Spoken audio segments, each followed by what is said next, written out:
మాటెందుకే బంగారు,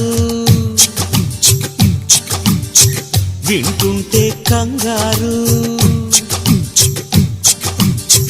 గారంగా శృంగారంగా డార్లింగ్ అంటే చాలు, డార్లింగుకి లింగు లిటుకు లింకులు పెడితే బోరు.